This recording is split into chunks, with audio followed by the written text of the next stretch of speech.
The second I rolled through the gates of Oakwood Estates, I felt it. That unmistakable tingle of being watched. Maybe it was the way the curtains twitched on every other window, or how the street fell quiet as I turned onto the cul-de-sac. But the confirmation came as soon as I parked my brand new Rolls-Royce Ghost in the driveway of my new home. I hadn't even shut off the engine before I saw her in my rearview mirror. Middle-aged short blonde bob, pastel cardigan, designer sunglasses, and storming straight at me with righteous fury.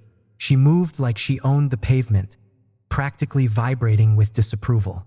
Her cardigan fluttered in the breeze like a battle flag. Without hesitation, she shouted loud enough to penetrate my closed windows.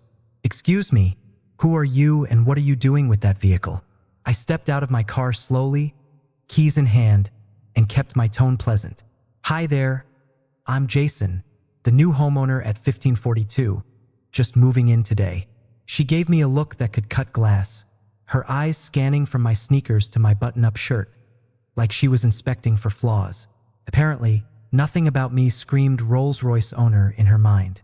"That's impossible," she barked, folding her arms. "The Miller sold to a young professional. You're barely out of high school." "I'm 21 actually," I said with a polite smile. "And yes, I bought the Miller place. The paperwork finalized last week." Her eyes narrowed.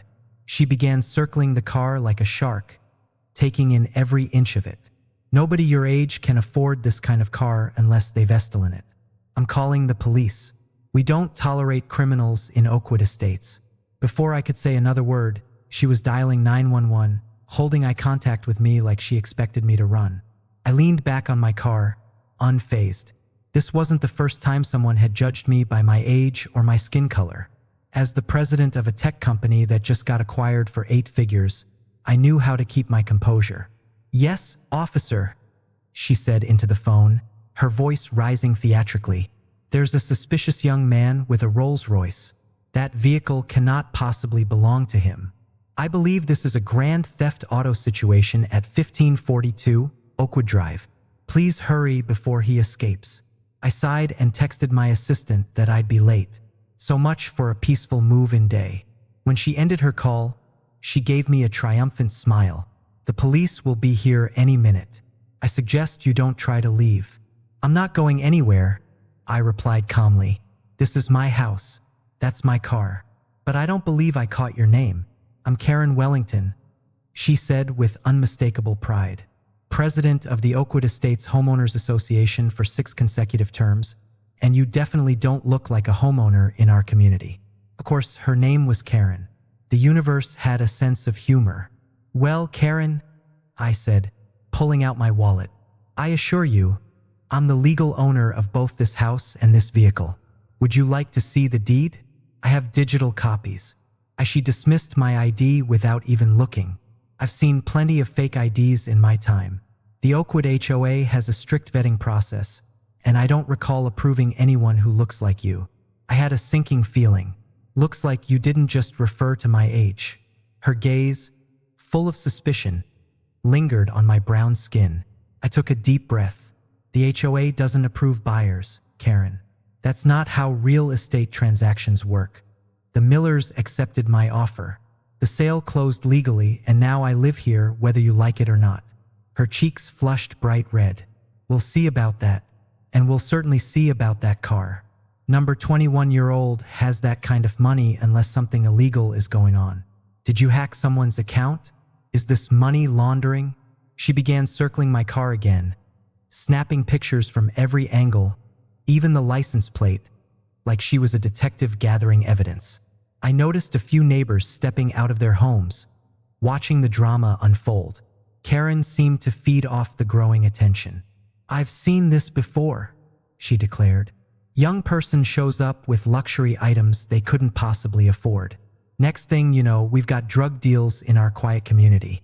Not on my watch." I calmly opened my glove box and retrieved the vehicle registration and insurance documents. "Karen, I'm a tech entrepreneur. My company was acquired last year. Here's the paperwork proving the car is legally mine. Bought from Beverly Hills Auto Gallery." She squinted at the documents but refused to take them. Anyone can forge paperwork these days. My nephew works in cybersecurity. He says criminals are getting more sophisticated. That's when two police cruisers pulled into the cul-de-sac. Karen's face shifted from hostile to smug, like she'd just been validated. She straightened her cardigan and struck a damsel in distress pose as the officers approached. "Officers, thank goodness," she said, rushing to them. "I caught this young man red-handed. He's claiming to live here, but I'm the HOA president.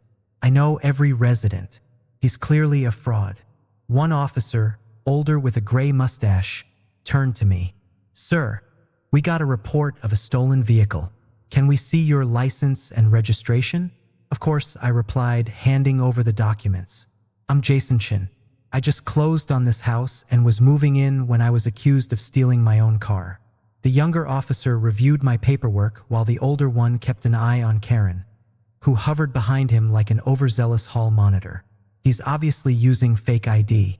Karen chimed in. "I personally approve every new homeowner application. He would never qualify.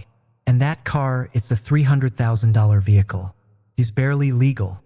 The older officer raised an eyebrow but stayed professional. "Ma'am, please step back and let us verify the information." The younger officer finished his check. "Everything matches," he said quietly to his partner. "Vehicles registered to him. No flags. Insurance is current. House deed shows transfer recorded last month." Karen must have heard because she grew louder. "That's impossible. Check again. He must have hacked the system. People like him don't drive cars like that. The subtle people like him didn't go unnoticed." The older officer turned to her, tone suddenly colder. "Ma'am, what exactly do you mean by people like him?" Karen faltered, then stammered. "Young people.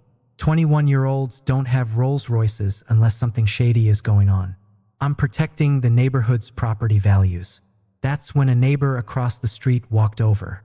Older guy, gray hair, calm expression.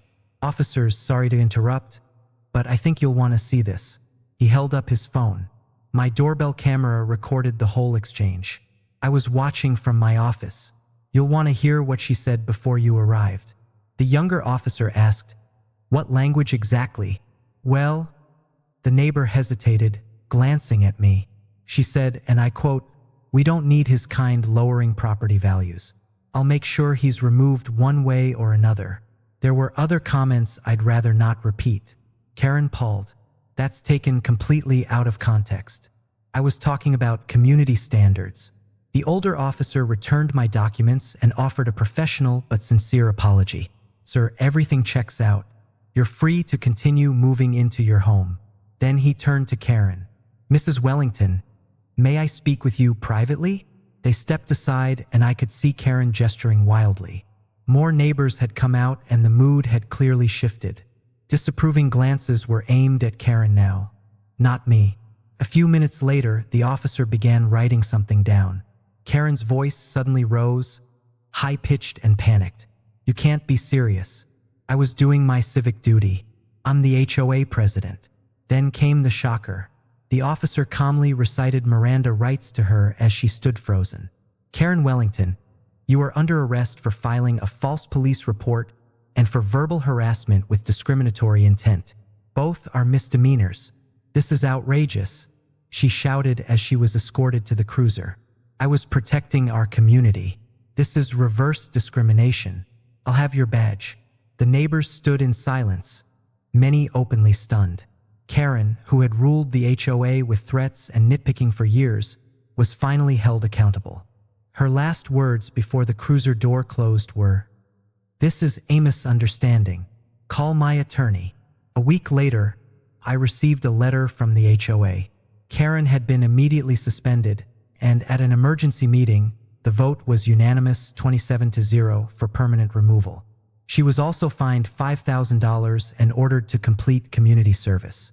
According to gossip, her real estate agency put her on leave after multiple clients pulled their listings. When I saw her at the local grocery store weeks later, the change was striking. No swagger, no eye contact.